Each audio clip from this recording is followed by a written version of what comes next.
Welcome back to JVM Internals Crashcasts. I'm your host Sheila, and today we're diving into the fascinating world of JVM flags and tuning options. We're currently in our JVM Expert season, exploring the internal architecture and advanced topics of the Java virtual machine. Joining me, as always, is our JVM guru, Victor. Hey Victor, ready to fine-tune some JVMs? Hey Sheila.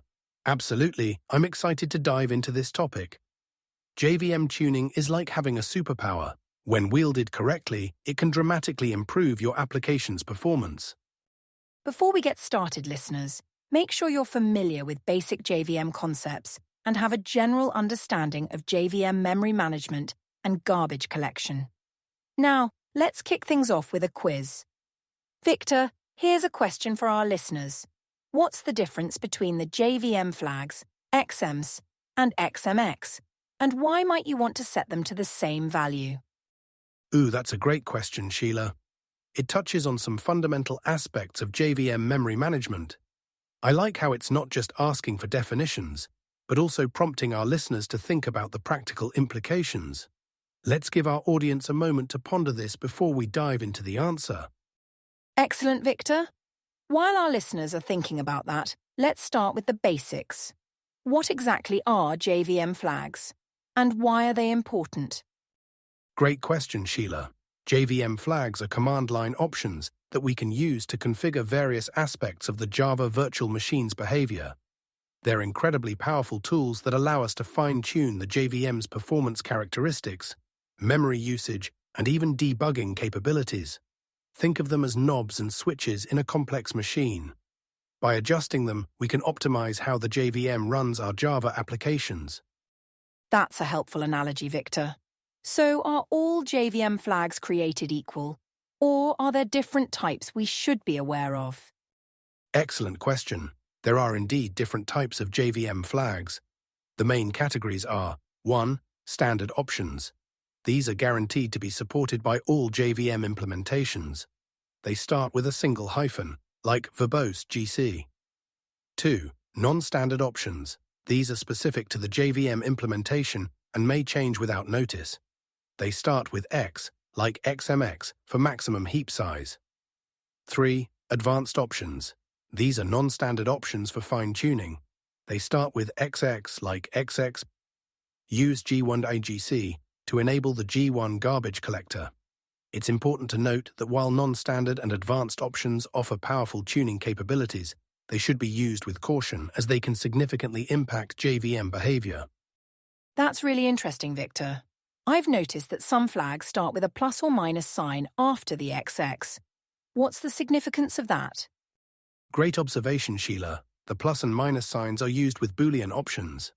XX option name enables the option, while XX option name disables it.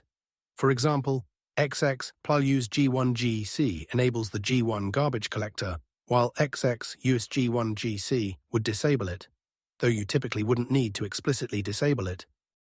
That makes sense. Now let's talk about some common JVM flags. What are some flags that developers frequently use for performance tuning? Some commonly used flags include 1. XMs and XMEX. These set the initial and maximum heap size, respectively. 2. XX, new ratio. This sets the ratio of the young generation to the old generation. 3. XX plus use G1GC. This enables the G1 garbage collector. 4. XX parallel GCT threads. This sets the number of threads used for parallel garbage collection. 5. XX print GC details. This enables detailed garbage collection logging. Each of these can have a significant impact on your application's performance, depending on its specific characteristics and requirements. That's quite a list.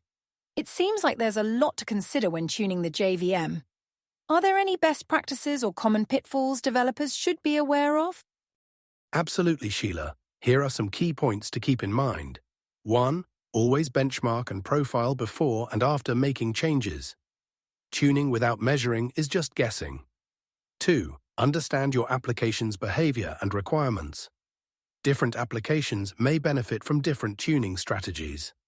3. Be cautious with heap sizes. Setting the heap too large can lead to long GC pauses, while setting it too small can cause frequent GCs or out-of-memory errors. 4. Don't prematurely optimize. Start with default settings and tune only when you have a specific performance problem to solve. 5. Be aware of the observer effect. Some tuning options, especially those related to logging and monitoring, can themselves impact performance. A common pitfall is cargo cult tuning, blindly copying JVM flags from other applications without understanding their impact. Always understand why you're using a particular flag and what it does. Those are great tips, Victor. It reminds me of the saying, measure twice, cut once. Now, I'm curious about something called hot tuning. Can you explain what that is and how it differs from regular JVM tuning? Certainly, Sheila. Hot tuning refers to the ability to modify certain JVM parameters while the application is running, without needing to restart. This is in contrast to cold tuning, where you set JVM flags at startup and need to restart the application to change them. Hot tuning is particularly useful in long-running applications where downtime is costly. It's implemented through JMX, or Java Management Extensions, which is a Java technology that lets you manage and monitor applications. Hot tuning allows you to adjust things like thread pool sizes, logging levels, and even some garbage collection parameters on the fly. However, it's important to note that not all JVM parameters can be changed dynamically. Many fundamental settings, like the maximum heap size, still require a JVM restart to take effect. That's fascinating, Victor. It's like being able to tune a car engine while it's running. Now, before we wrap up, let's reveal the answer to our quiz question. Victor, can you explain the difference between XMS and XMX, and why someone might set them to the same value? Certainly, Sheila. The XMS flag sets the initial heap size, while XMX sets the maximum heap size. When you start your Java application, the JVM will allocate the amount of memory specified by XMS, and it can grow up to the limit specified by XMX as needed. Now, why might you want to set them to the same value? There are a couple of reasons. 1. Performance. If you know your application needs a large heap, setting both to the same high value eliminates the overhead of growing the heap over time. 2. Predictability. In environments where you want consistent performance, having a fixed heap size can be beneficial. It removes the variability introduced by heap resizing operations. However, it's not always the best choice. For applications with varying memory needs, allowing the heap to grow and shrink can be more memory efficient. As always, the best configuration depends on your specific use case and should be determined through careful measurement and testing. Thank you, Victor, for that detailed explanation. To wrap up, let's summarize the key points we've covered today. 1. JVM flags are powerful tools for tuning JVM performance. 2. There are different types of flags: standard, non-standard, and advanced. 3. Common tuning areas include heap size, garbage collection, and logging. 4. Always measure and understand your application's needs before tuning. 5. Hot tuning allows some parameters to be adjusted without restarting the JVM. In our next episode, we'll be discussing common performance pitfalls and how to avoid them. Don't forget to subscribe to JVM Internals Crashcasts and leave us a rating if you've enjoyed this episode. Until next time, keep optimizing.